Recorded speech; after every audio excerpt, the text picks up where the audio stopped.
The human delegation stood at attention during their swearing-in ceremony as cheers reached a fever pitch throughout the great chamber. This had been a long road, a seat better deserved than any other in the history of the Galactic Confederacy. Humanity was completing their oath of allegiance, and the Rani ambassador seemed especially eager to dispatch his trade fleets. I, however, had my own agenda. With this declaration, I hereby announce the Terran Federation is now formally a member of the Galactic Confederacy. The Chamberlain proclaimed with thunderous applause. I seized my moment. Pressing a button, my hovering platform detached from the wall and glided to a position near the humans. My fellow ambassadors watched with curiosity as I made this theatrical approach.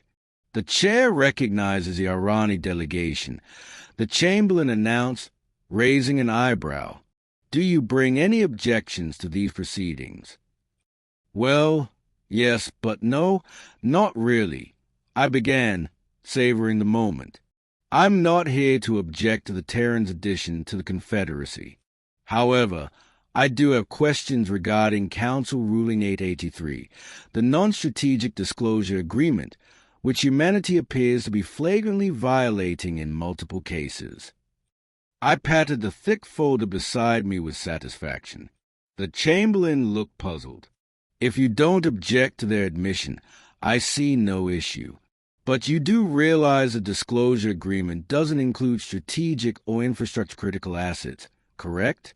You will need to provide something substantive." "Oh, I do have something substantive," I replied smugly. "If the Council permits, I'd like to call attention to humanity's so-called dark sites and how they violate Council rulings.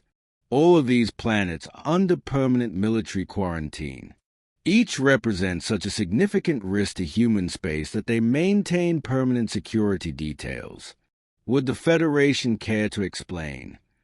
The humans exchanged glances, then collectively looked down at the floor, rubbed the backs of their necks, took deep breaths, and said in unison, "Yeah, nay." Never seen them do that before, one delegate commented idly. "We're waiting for an explanation." I pressed, feeling deliciously vindicated. "Yeah, those are quarantine zones," said a female human named Amari. "Don't go there. Just don't." "We'll need more information than that," the Chamberlain insisted. Ambassador Fred cleared his throat. "Okay, we'll happily explain what's happening, on the explicit condition that you obey the quarantine. Those sectors have issues. Please don't go there." He continued that peculiar neck-rubbing gesture. "Let's start with Darkside Alpha 2. I announced, consulting my files. The planet Rendos Prime.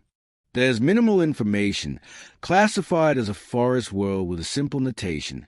Do not enter the Fey Woods." The entire human delegation suddenly wore expressions of pure dread. "Just promise you won't try to investigate, and we'll explain," Omori said nervously. "Fine, I promise," I replied, still smugly confident. Fred sighed heavily. "Rendos Prime is forested. The local wildlife is a bit aggressive." "Define aggressive," the Chamberlain commanded. "We have reports of military personnel being lured into darkness by strange sounds, stripped of flesh and muscle, then resurrected as walking skeletons." The chamber fell silent. Every delegate experienced a momentary lapse of cognitive function. "Say that again," someone whispered. The humans shook their heads and shifted uncomfortably. "Think we should just tell them this once?" Amori asked nervously. "Come on. If we let this information out, the casualties will be enormous. The deviants and mercs are bad enough, but I don't want their deaths on my conscience," Fred replied with a scowl. "They'll find out eventually anyway," said Angus, the third human delegate. "Most of the galaxy has more bravery than sense." Fred stood at attention with resignation. "Fine, but I want it on record. You have been warned. Stay away. That is an order." His voice echoed through the building. The Chamberlain's ears drooped. Noted. Please proceed. Our sector had issues with a precursor race that once inhabited the region, Fred explained. They enjoyed dabbling in certain things. These dark sites are remnants of their experiments. Fred activated his personal device and transmitted files to the delegation. Council, please view this body camera footage.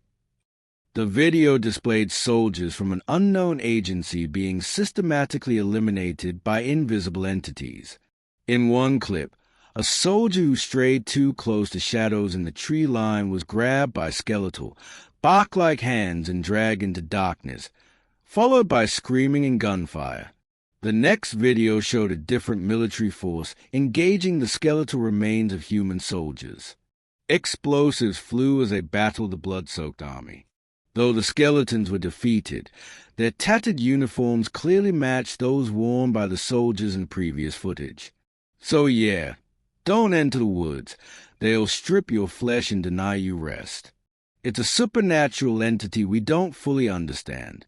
We've lost 3 mobile task force teams trying to comprehend it.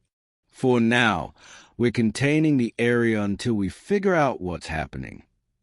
My smugness evaporated, replaced by horrified dread. Precursors did asterisk that asterisk. The precursor civilization in our region were, how to put this delicately, inhumanely evil, psychotically deranged sociopaths, Fred said matter-of-factly. I no longer wish to pursue this line of questioning, I said weakly. Too late. You started it. We'll finish it. Fred grinned and started another recording. Say hello to entity designation Dark Viper on Planet Regional 2. More body camera and security footage rolled. Soldiers engaged humanoid figures wearing military uniforms, but the uniforms were empty, controlled by an unseen force. The camera panned upward, revealing multi-ton boulders, vehicles, and even a battleship casually floating in the air above the battle. Dark Viper is a supernatural entity of unknown origin, presumably psionic, that controls the planet by animating uniforms and military hardware for warfare. All civilians have been evacuated. The planet exists in constant warfare as Dark Viper resurrects several months after being killed by our response teams. The entity can involuntarily warp reality and threatens any craft within the planet's radius by hurling building-sized rocks at passing starships. Do not approach, Fred said, unable to suppress his grin. Before anyone could respond, another video began, mercifully only 30 seconds long. Body camera footage showed a soldier grabbed by a house-size, grotesque flesh beast that ripped off his skin before devouring his upper half. The torn flesh began moving independently, crawling toward a nearby structure and fusing with it. A montage followed, showing the building's transformation into living tissue. Entity Flesh Beast is a hostile paranatural biohazard on planet Arcos 4. Do not approach. It wants to steal your skin. By now, the entire council was paralyzed with terror, faces frozen in horror, for standing on end, some delegates hiding under their chairs. Please stop, I begged. Nope, your dumbass brought this up. Here's one more. The final recording showed multiple perspectives, including news footage during a mass civilian evacuation. Soldiers barely held their ground against a massive horde of humans, missing limbs, pieces of torso, covered in blood, shambling forward. The image switched to a soldier screaming in terror as he pulled a grenade pin, clearly showing the shambling horde tearing him apart before the explosion. Another angle showed soldiers desperately protecting a civilian convoy from these zombies while a fleshy monstrosity grabbed a soldier and repeatedly slammed his face into the ground before being destroyed by cannon fire. A horrible howl echoed in the background, followed by more zombies swarming the area. The entity from planet New Havana is a highly infectious viral strain causing brain hemorrhaging, turning victims into living dead whose only purpose is feeding or spreading infection. Larger strains result from genetic mutations creating tank-like monstrosities. This is what we call a zombie outbreak.